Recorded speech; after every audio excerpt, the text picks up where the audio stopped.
What's going on, everybody? My name is Clayton and thank you so much for joining me today.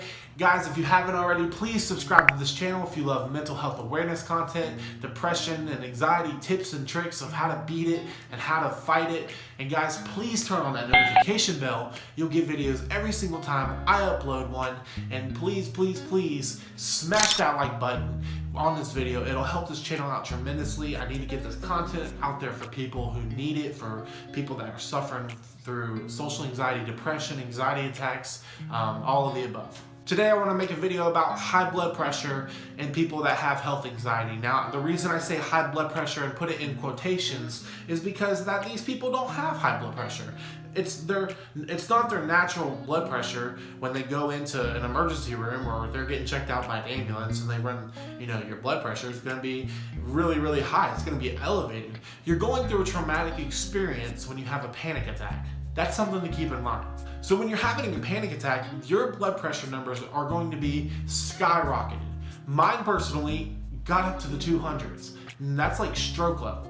Now, I'm not saying that's good for your body, but I'm saying it's kind of normal when you're freaking out that much. So a normal blood pressure is actually 120/80, and you might be asking, hey, Clayton, what if I'm not having a panic attack and I go into the doctor and just a normal checkup and it's a little elevated? Well, first off, do you have white coat syndrome? Do you know what that means? White coat syndrome is a fear of going to the doctor and being afraid of what you're going to be diagnosed with. So your vitals are going to be naturally higher when first getting checked out.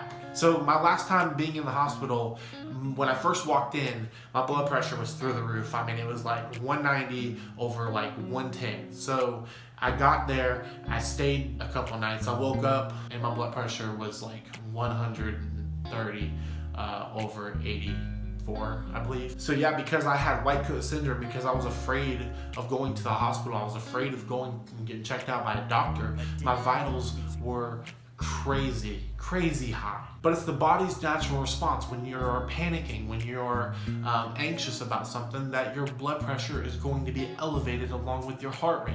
Because when those things happen, your body's in fight or flight. Especially with a panic attack, your body's fight or flight, so you get short of breath, and then you start to get sweaty, knees weak, arms are heavy. You start sweating, you start feeling this impending doom, and you start feeling your knees all wobbly and your heart's beating out of your chest. Whenever you have a panic attack, your blood's trying to get to your vital organs, it's trying to get to your heart's working harder, and the blood pressure is just going up and up and up and up the more anxious you get. So how can you fight it? How can you beat your high blood pressure fear? Well, first off, I would advise that if you have a blood pressure monitor, check it in the morning. That's when the least amount of stress, you're not exercising, you're first waking up, there's no exertion there. Check it then. Talk to your doctor, explain to them your fears of being at the doctor and talking to them. And it might help your vitals in the future when you get checked out, that, hey, the doctor knows that they're going to be a little bit higher, so there's really nothing to worry about. The doctor's not going to come flip out and whip out an EKG and whip out, a defibrillator and things like that. Nothing serious is happening if your vitals are a little bit higher. It's not all about the numbers, You can go with numbers all day long, and you can say, well, my blood pressure is 140/93. Is that serious? Is that high? Is that low? You can talk numbers all day long, but it really matters of who you are as a person. If you're young, if you're fit, if you're healthy, you don't have any medical problems or anything like that, you having different numbers throughout the day isn't really going to grab a doctor's attention. Now, if you're 65 years old and you have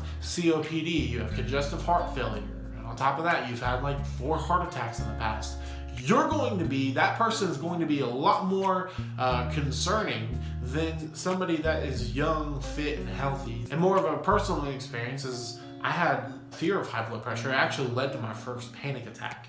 I was sitting inside of Cracker Barrel. I flipped out, thought I had high blood pressure because somebody said my face looked red, and that was like, don't tell me that. I freaked out, went outside, called an ambulance, and they came and did all the EKGs, and they checked my blood pressure. It was high at the time, and they kind of reassured me, hey, you're kind of having a panic attack, nothing's going crazy, you're not in some crazy rhythm or anything like that, you're totally fine, you're not having a heart attack.